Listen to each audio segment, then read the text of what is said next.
Salut les amis et bienvenue. Guerre en Ukraine, la situation très difficile de l'armée ukrainienne à Avdiivka. On l'a dit, on a martelé, mais vous savez que l'Occident et des menteurs sont tellement têtus. Ils sont dans les scénarios. Je n'ai jamais vu une chaîne comme LCI avec des pseudo-journalistes qui sont plus les scénaristes que des journalistes.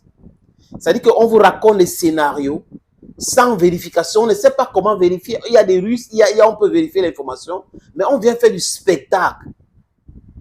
La télévision de Bouygues, c'est pour le spectacle. Et qui dit Bouygues dit un oligarque français que le contribuable a enrichi, parce que c'est lui qui construit les routes. Donc, c'est l'État français qui donne l'argent à Bouygues. Donc, c'est qu'on est en train de faire sur LCI, les amis. C'est la comédie que le Quai d'Orsay et le gouvernement français est en train d'orchestrer. On dit Zelensky va arriver à Paris, certainement il est déjà là-bas, pour signer une coopération sécuritaire entre la France et l'Ukraine. La France n'a pas fini de se protéger. La France veut signer des accords de sécurité pour protéger l'Ukraine. Après, il va aller à Munich. Tout ça, c'est du pou. Après, on vous sort un truc là. L'Allemagne, selon leur PIB, est devenue la troisième puissance. L'Allemagne vient de dépasser le Japon et parce que le Japon a eu la baisse, l'inflation, le yuan a fait quoi. On raconte des tas de choses, les amis. Nous tous, nous savons aujourd'hui clairement que l'économie russe est plus forte que l'économie allemande. Mais comme ils veulent masquer les choses en racontant, l'Allemagne, ils font par rapport à quoi? L'Allemagne achète le gaz aujourd'hui plus cher. Donc, ça rend les produits finis chers aussi. On n'a pas besoin de faire de longues études pour comprendre que ce qui vous aide à produire quelque chose, si c'est cher, sur toute la chaîne, ça devient cher, les amis. Si j'ai évacué cela, c'est très important de vous expliquer comment Zelensky et ses amis otaniennes sont des amateurs. Ils disent que, c'est eux qui disent que la Russie a amassé 50 000 troupes et que la Russie veut donner une victoire à Vladimir Poutine avant les élections présidentielles russes. Et ils continuent que les Ukrainiens tuent 3 à 5 000 Russes chaque jour à Avdiivka. Et que jusqu'à aujourd'hui, les Ukrainiens ont déjà tué 20 000 Russes à Avdiivka. Mais le même gens disent que la situation est critique à Avdiivka et que l'armée ukrainienne est en train de reculer et que Zelensky vient d'envoyer du renfort à travers son chef d'état-major Oleksandr Souchki. Mais dans ça, vous comprenez quoi, les amis? C'est-à-dire que des gens qui sont en train de souffrir, les gens qui sont en train de perdre, mais les gens qui sont en train de faire du cinéma. Poutine avait bien dit, la guerre, ce n'est pas le cinéma. Mais tout porte à croire que les Otaniennes, avec les acteurs Zelensky, pensent que c'est le cinéma. Comment vous pouvez être si fort? Vous tuez 1000, 2000, 3000 personnes chaque jour, mais vous fuez. Ça veut dire quoi? Ça veut dire que le message est quoi? Les gens ont 50 000, vous avez tué 20 000, vous tuez 1000, 2000, 3000 chaque jour, mais vous fuyez une ville. Parce que les gens qui meurent comme ça devraient partir depuis longtemps. Sur 50 000, si 20 000 sont déjà tombés, ça, vraiment, personne ne peut résister à cela. C'est presque la moitié. Donc, vous comprenez qu'ils sont toujours dans le mensonge. Ils comptent les morts russes par quoi? Ils utilisent quoi? La sorcellerie? Bon, peut-être la magie noire ivoirienne, parce qu'on a vu que la Côte d'Ivoire, lors de la CAN, nous a montré qu'elle pouvait être forte dans la magie, dans la sorcellerie et autres. Oui, bravo les Ivoiriens en passant. Les Béninois vont arriver en Côte d'Ivoire pour apprendre comment ça marche, ce truc-là. Ben, c'est juste pour le fond. C'est pour vous dire que on a les services secrets britanniques, américains et tout, qui pompent le mensonge à longueur de journée et les chaînes de télévision acquis à leur cause amplifient cela sans vérification aucune.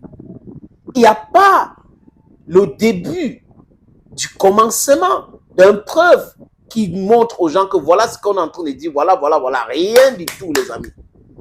C'est toujours le même discours, on a fait ceci, on est en train d'avancer, on a tué, on a fait ceci, on a bombardé au niveau de la mer Noire, on a détruit les frégates russes, mais c'est à ce même endroit que les Russes tirent les missiles Zircon hypersonique qui part à la vitesse de près de 10 000 km/h. Zircon qui veut dire invisible. Donc, Avdiivka est en train de tomber. Donc, il a dit que c'est le même scénario. À Bakhmout, l'année dernière, quand Bakhmout était en train de tomber, on envoie le renfort, on envoie le renfort, on envoie le renfort, et Zelensky était en balade comme d'habitude. Il est arrivé au G7, on lui a annoncé que Bakhmout venait de tomber. Même Joe Biden avait perdu son latin. Cette fois-ci, il est en Europe, en train de faire le tour, et dit, il envoie le renfort à Avdiivka, pendant que les forces ukrainiennes sur le terrain sont en train de fuir. Ils disent que non, la vie est divisée à deux, vraiment. Ils sont en train de, on est en train d'envoyer le renfort. Alors, la Russie a coupé la ligne de ravitaillement. Il faut chercher une autre ligne de ravitaillement et tout. Le temps de chercher et que la Russie va encore taper sur ça, la ville est tombée. C'est une forteresse, les amis. Parce que quand on est en train de parler d'Avdiivka, certaines personnes ne comprennent pas que c'est à partir de là que les Ukrainiens envoyaient les missiles à Donetsk. Donc, détruire Avdiivka, enlever les forces ukrainiennes là-bas, c'était une priorité pour l'armée russe. Comme ce qu'ils ont fait l'autre jour à Soumy. Vous voyez un peu? Donc, les Ukrainiens ont certains villages comme ça qu'ils utilisent pour bombarder Belgorod, comme hier. Oui, c'était hier. Où 5 personnes sont mortes à Belgorod. Et les Russes ont dit qu'ils vont récupérer Kharkiv après Avdiivka et Soumy. C'est de ça qu'il est question aujourd'hui. Il n'y aura pas de menaces sur leurs frontières. Et on est en train d'aller vers là, les amis. Et pendant ce temps, au lieu de négocier pour mettre un thème à cela, ils passent le temps à attaquer Tucker Carlson parce qu'il ne faut pas que les journalistes occidentaux, les journalistes occidentaux arrivent en Russie pour dire, pour voir la réalité, du moins entendre les Russes. Vous voyez un peu, les amis. C'est ça le truc. C'est-à-dire que on reste dans un truc où on ment à longueur de journée quand on est des démocrates. Mais on peut fermer la chaîne Rocha Today et on insiste que nos chaînes ou leurs chaînes continuent de tourner dans d'autres pays. Mais vos chaînes ne peuvent pas tourner dans leur pays. Si vous voulez, vous devez raconter les choses selon eux. Mais ils peuvent venir chez vous, ils disent des choses comme ils pensent. Donc, c'est la propagande qui vient détruire tout ce que vous avez construit dans votre propre pays. Et après, quand les autres font la même chose, et le dictature et tout, quand leurs propres journalistes décident d'aller toucher du doigt de tout ce qu'on est en train de raconter les Russes, rencontrer les Russes, discuter avec les Russes, oh là là, mais franchement, c'est monsieur vraiment, c'est un suprémaciste, il n'aime pas les Noirs. Nous, les Noirs, on se plaint pas de Tucker Carlson. Je suis noir. Je ne me plains pas de Tucker Carlson. Donc, il faut que les Européens et les Occidentaux arrêtent de parler au nom du peuple africain. Et ces pseudo-analystes ukrainiennes qui publient sur les plateaux de télévision en France, en Europe, aux États-Unis, arrêtent de parler au nom du peuple africain. Réglez vos problèmes. Les Africains ne vous ont jamais demandé de venir les aider. D'ailleurs, on ne veut plus cette histoire d'aide. Aucun pays ne s'est développé avec cela. Nous ne sommes pas les enfants. Ne nous aidez plus. Nous ne voulons plus, les amis. Et that's clear. I think that should be very clear to them. Avdiivka, vous allez voir dans quelques jours là, peut-être que c'est le week-end, Avdiivka va tomber. C'est de ça qu'il est question. Donc, quand il commence à s'agiter, là, on envoie le renfort, on envoie le renfort, on envoie le renfort. Sachez que les dés sont pipés. Et depuis, on a dit ça depuis, les gens intelligents devaient se replier pour aller créer les lignes de défense. Mais ils se sont entêtés pour rester là-bas et la Russie a tapé.